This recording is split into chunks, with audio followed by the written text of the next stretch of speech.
What's going on, YouTube? We're back with Shades, and we're continuing our Let's Play of Katawa Shoujo. Last time we left off, I had to leave shortly for some reason, for some other reason or another. But what were we doing last time? Let me think. Oh, we woke up in the day, and there was a knock at the door, and it was fucking Kenji, and he was like blah blah blah. And I have to get through this because it's new content. I just hate Kenji. I don't mind if it's anyone else, but I hate Kenji. So there's that. Anyway, let's get to it. Will it be able to give you a more personalized response if you had answered when I asked who it was? Kenji frowns and pushes up his glasses exactly like Shizune. Why are you making that weird face? I wonder how he's able to see me making a face now. Yet I wasn't able to see the millions of other times I've reacted to something weird he said or done. I kinda want to pursue this, but I'm too tired to actually do it. Shizune pushes up her glasses just like that. You know, the student council president? It's a little weird. What the hell? What do you mean this girl does the same thing? You mean she touches her glasses? I do that. That's my thing.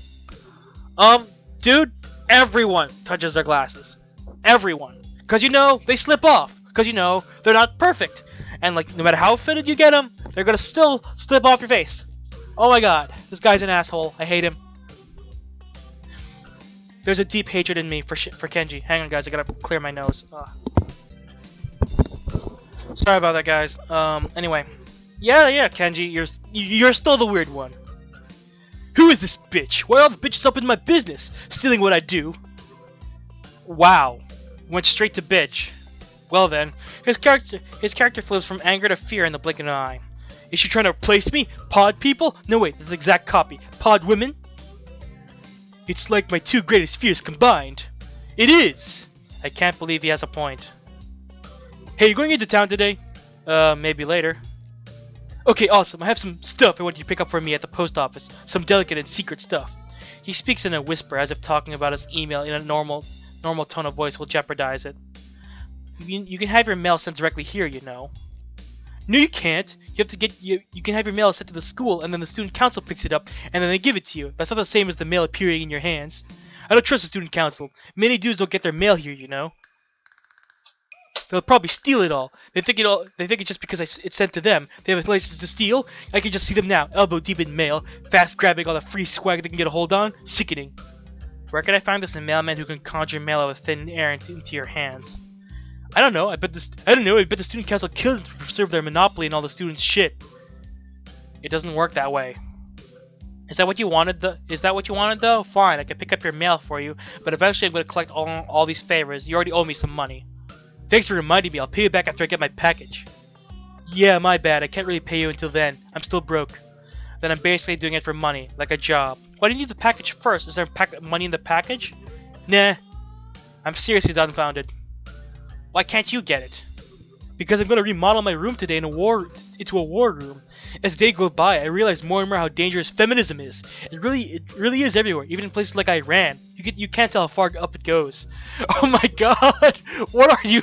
Can someone, please just take Kenji and take his model and put it in a Meninist shirt, please? I want to see what that looks like, because it seems fitting. When the war begins, if we haven't transcended the concept of nations to fight for our genders, it will be chaos. No one will know who will take what side, and a war against feminism wouldn't just mean World War III. It would be the end of all life on Earth as we know it.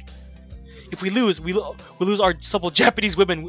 All our supple Japanese women will be raped and enslaved by a bunch of sociopathic lesbian supremacists. Wow, that went so far. Wow. That's not how it works, boy! I'm getting kind of mad. I'm legitimately getting mad.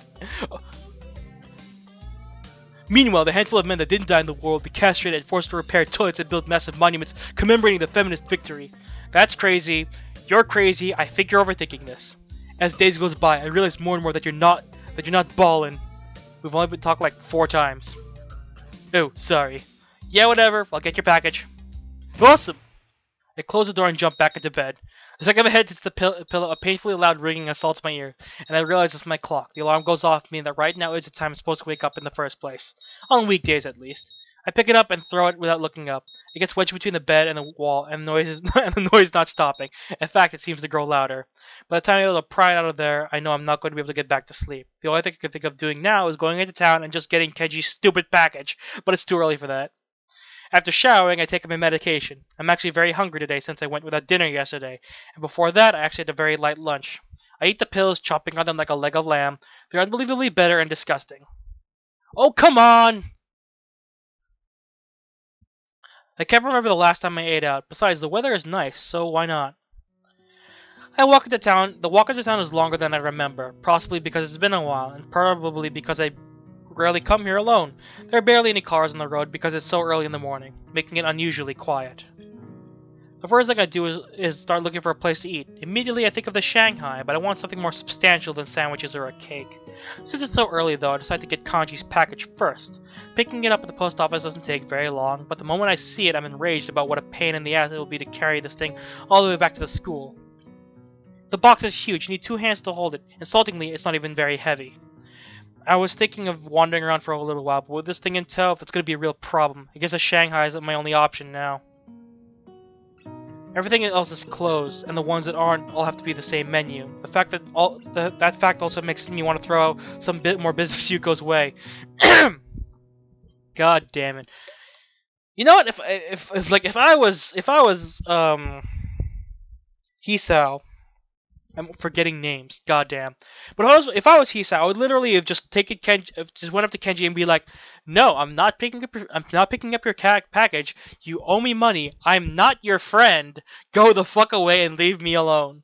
Like legit. Like there's being a nice person. There's being polite. But there's also the fact that this guy's been taking advantage of you and just expecting you to do what he says without like a second thought. And in my mind, that's not right.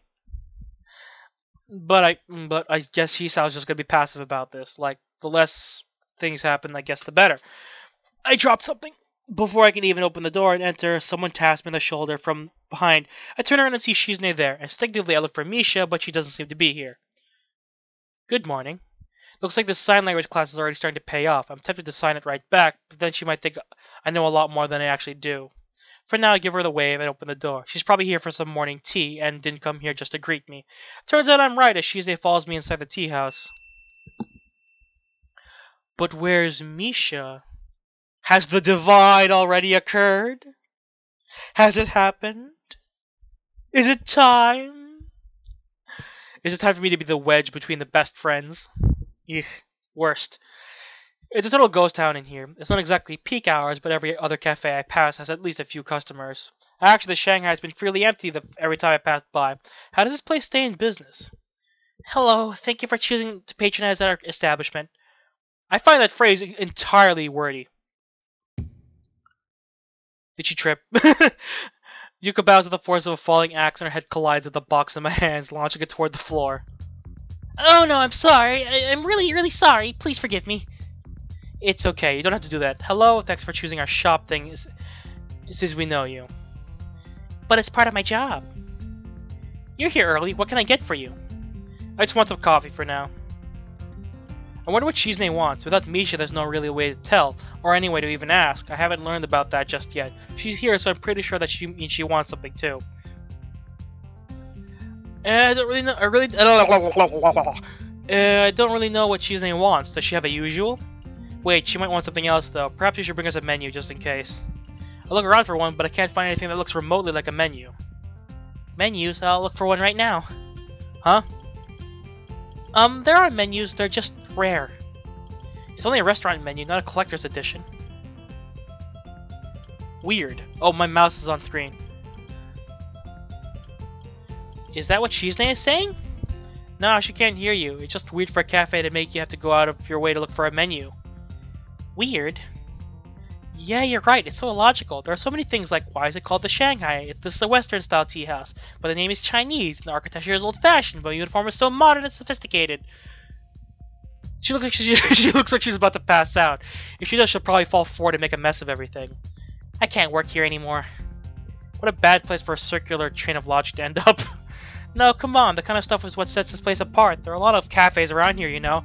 I think it's charming, really. Please don't quit. Business is good here, isn't it? Not really. See, I think this is a good job for you. It suits you. You shouldn't quit. I never had to defuse this kind of crisis before.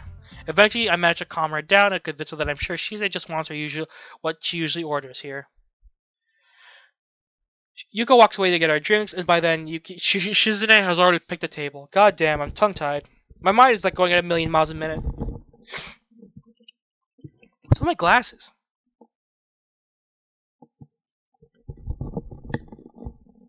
Alrighty. There are no other customers, and Yuko isn't the most talkative person, so it's very quiet.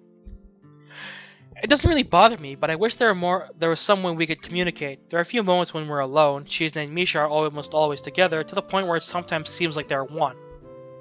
Now it's just me and her, and I'm unable to understand her or even have her understand me. It's terrible. You don't have your little notepad today. I know it's the weekend and all, but it's not like you to be unprepared. Well, that's fine. I don't really like using it anyway. Still, it would come in handy now. Shizune starts signing in short bursts, punctuated by her stopping to take a sip of tea. It's strange how she doesn't make the slightest attempt to change how she normally acts. I'm talking to her for the most part, but I'm not used to long silences. I briefly wonder if it's the same for her.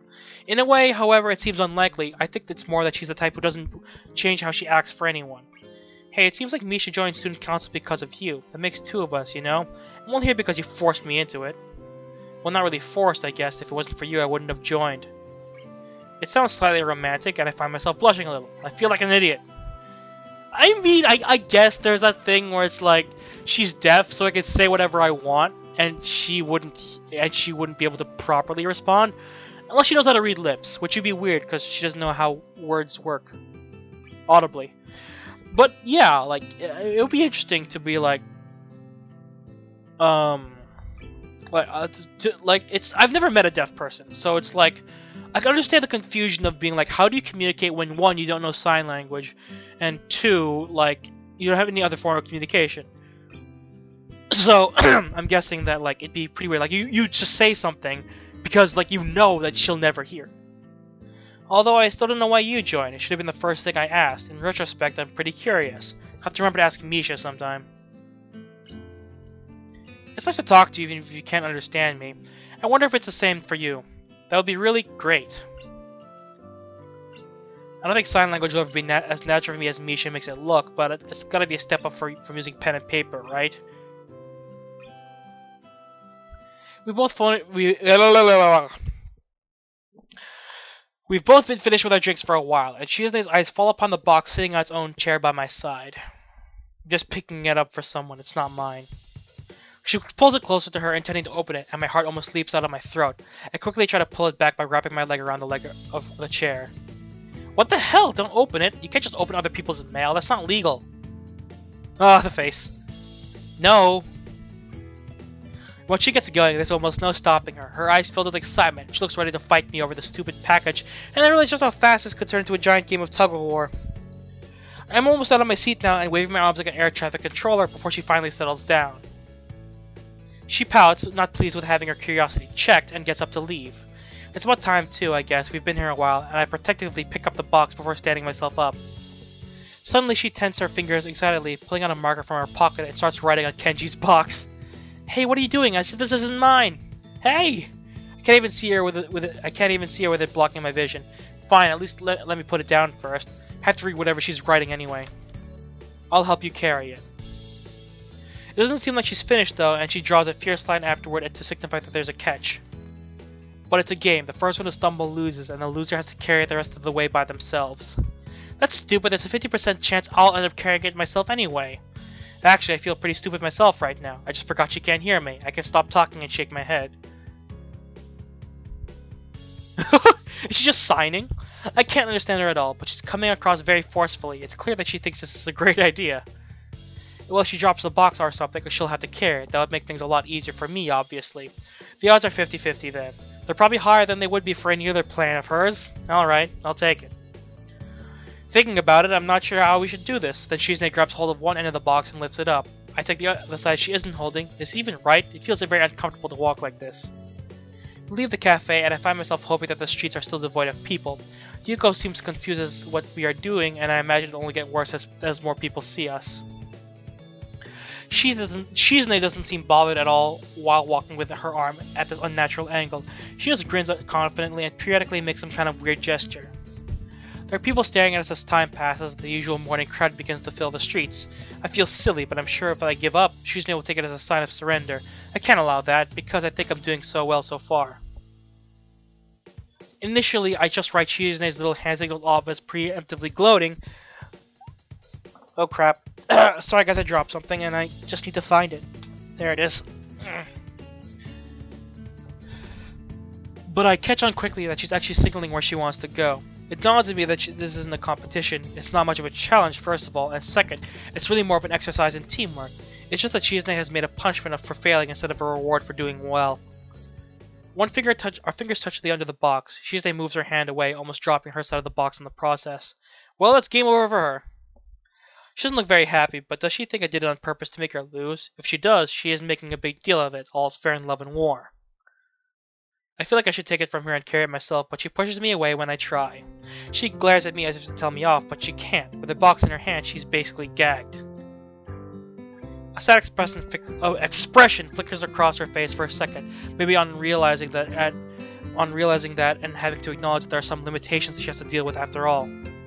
However, she is as prideful as ever, even when it comes to her detriment. She wouldn't accept letting me allow her to skip out on the consequences of her bet. Anything is fair during the game, but the result has to be honored to the letter, huh? Shizune's an interesting type of person. The march back to the dorms is uneventful. Shizune passes the trip by shifting the box around occasionally like a giant Rubik's Cube. It looks like another game she has invented to amuse herself. It can't be good for whatever's inside, but I don't care enough to stop her. Maybe this is how she deals with things, by making everything into a game. It's hard to say for sure. It seems futile to try and psychoanalyze Shizune. In the short time we've known each other, I've been surprised on a fair number of occasions. I noticed Shizune shivering, the wind is picking up, and the school is pretty high up. It makes sense that she would be cold. If I give her my jacket though, would she reject it? I take off my jacket and drape it across her shoulders before she has a chance to protest. Her shoulders are slim and delicate, so much so that I want to let my hands linger on them. Why did I make that noise? Gross. Shizune flinches when my fingers brush against her, understandably surprised. Sorry. Oh, she's smiling. Her fingers dance slightly over the surface of the box, and I think of taking it from her, but I doubt that she would let me. Shizune makes a quick gesture with her hand as best she can, pausing a bit afterward as if wanting to say more. I'm sure that means just thank you. I'm glad I was able to catch it. Aw, cute. He did the jacket thing.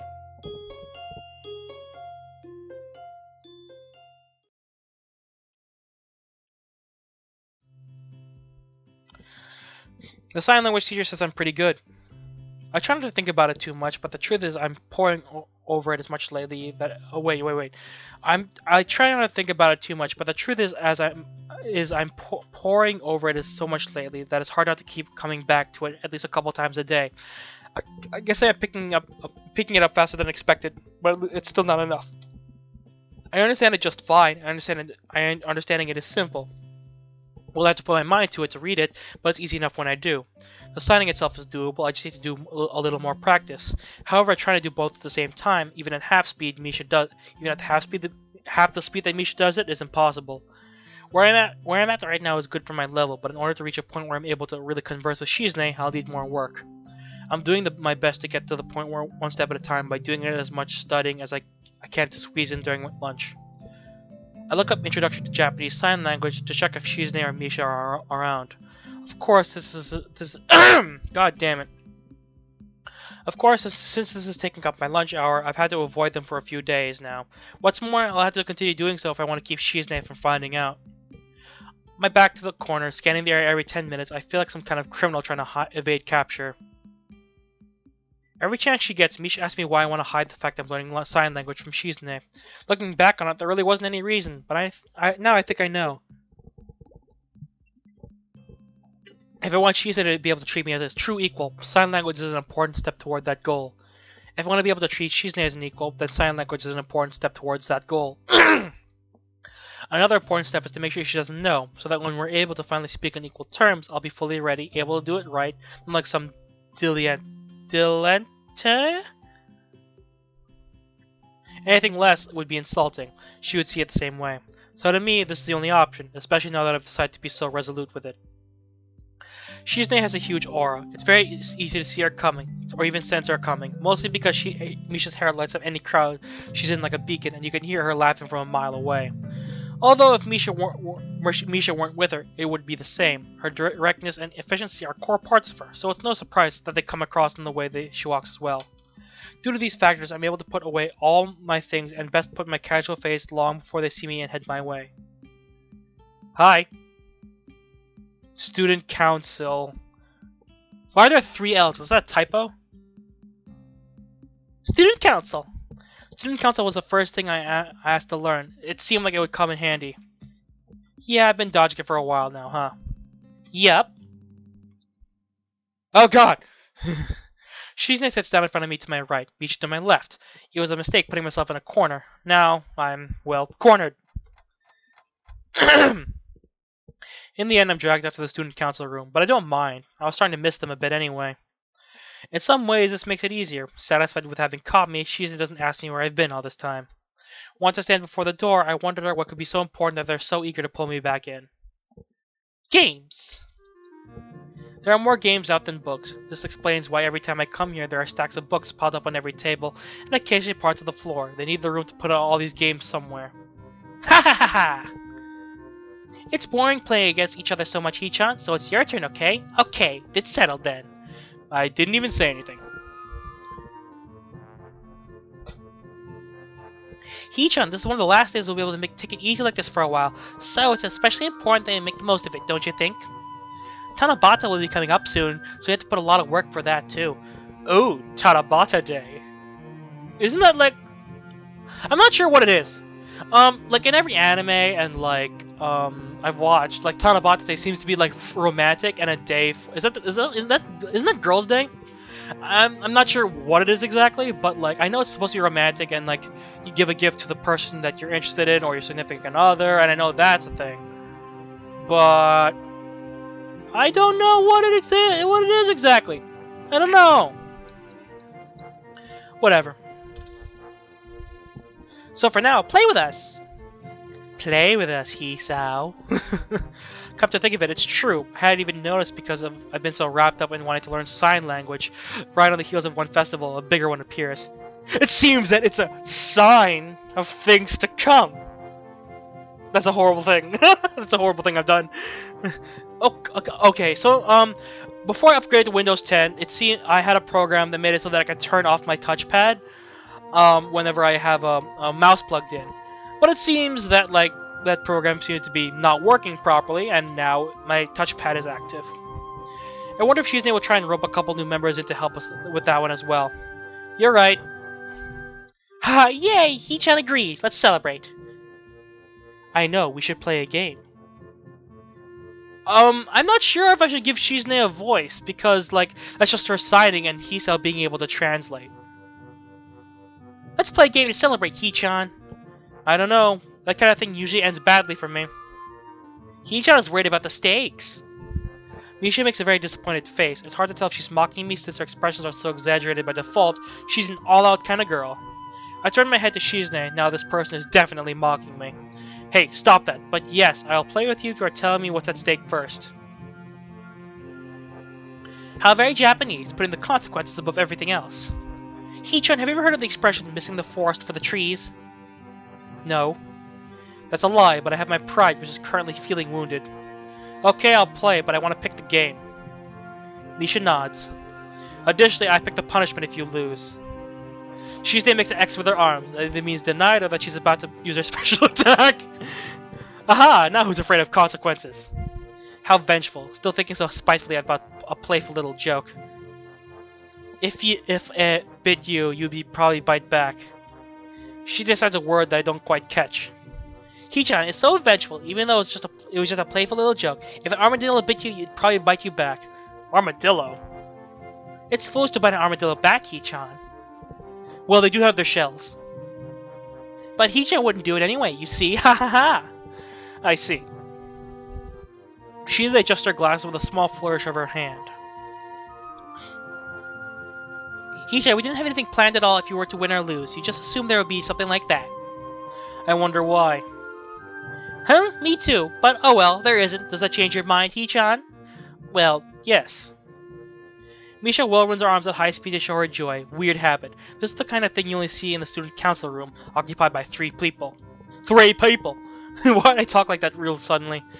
Anywhere else we should just end up socking someone in the face. Yay yay! Let's start right now. Not just yet. What the hell? Oh, okay. However, we all have to be able to play. That's my condition. I don't like games where one person is clearly the ace player right off the bat, or games where only 2 people can play, so one of us has to sit back. It has to be something the 3 of us can play equally. Checkers? The instant she says that, Misha takes out a bag of checkers and places them on the table. Only 2 people can play that, I told you. Okay, Hee-chan, how about Monopoly? A Monopoly block slowly edges toward me, and I can take it out of Misha's hand and put it under my chair. I don't like games that revolve around luck of the draw. They're too much about chance and not about skill. Also, stop jumping the gun with these games. Luck is kind of a skill, you know. No, it's not. It could be if you're consistently lucky, right? Once at that point, it's something else entirely. Barricade, marbles, life, snakes and ladders, roulette, blackjack, paper football, trivial pursuit. Misha begins to excitedly name a bunch of games as if she were reading from a list. With each suggestion, a new box, board, and pieces appear around her, a bizarre catalog of games ranging from children's fare to serious, polished-looking gambling instruments that look very out of place in this humble room. 3-way chess? How is it even possible? Let's try. Yes, let's try it, definitely. Ahahaha. What if I just use the voice of the text thing, and whenever Shizune's talking, I just give her that? Let's try. That'd be mean. That would be really mean. So I'm not gonna do that. That'd be really mean. They pull a chessboard from behind them with a flourish like 2 junior magicians. Well, magic does require some deft sleight of hand, and they've got that in spades. I'm not surprised, nevertheless, it's still somehow unsettling. Stop doing that! Excuse me? A very timid voice manages to make me look up. It's Hanako! Hi, Hanako-chan! It's been a long time since I've seen you. Your path is last. So that means there's only one path after this one, and then I do Hanako's, because Misha's not a path, unfortunately. That's really unfortunate for me. I really wanted Misha to be a path. So, Rin is next, and then Hanako. Huh. That's gonna feel weird for a while. I lost my ID card, and someone told me I could find out where to get a new one here. If I'm interrupting something, I can come back later. Hanako's eyes drift across the room, taking in the landscape of piled-up record books, haphazardly scattered chairs, and overturned board games. I guess this isn't exactly the image an organized, tightly run student council like ours should be giving off. Hello. It's the only thing I can think of to break the ice. Unfortunately, it just seems to startle her further. Aw, Hanako, we were friends in another life. Best friends, I was like your daddy. Because that's what Hisao took it as when he was dating Lily. It was like it's 2 parents and their child, and I'm just like, well, it's unbearably sweet. You guys are not that far in age. I think Hanako's just a year younger than them. So I'm just like, ew, daddy. So anyway, I'm thinking I'm gonna end this part here. I think it's a perfect place to stop because Hanako just walked in. So I don't know. It seems to me that a lot of the visual novels I'm playing, they're not very whatchamacallit. They're not like drenched in like plot. It's a lot of slice of life, and then plot comes in later. Well, what Katawa Shoujo is very slice of life. It's like you can't tell that time is passing. Well, you can't tell that time is passing, but like days go by, it just feels like school. It just feels like you're watching one group of people hang out. It does feel like a slice of life. Whereas like things like Lucid 9, it just feels like things are happening, and it'll slowly the plot will slowly creep in. And with Pokemon Academy Life, of course, it's just weird and funny and meant for shiggles because it's Pokemon Academy Life. So anyway, thank you guys so much for watching. If you like this video, hit the like button. If you see more videos from me or from this series, hit the subscribe button. And you're not exiting the Shadyverse. My name is Shades, and you are now going to the end card.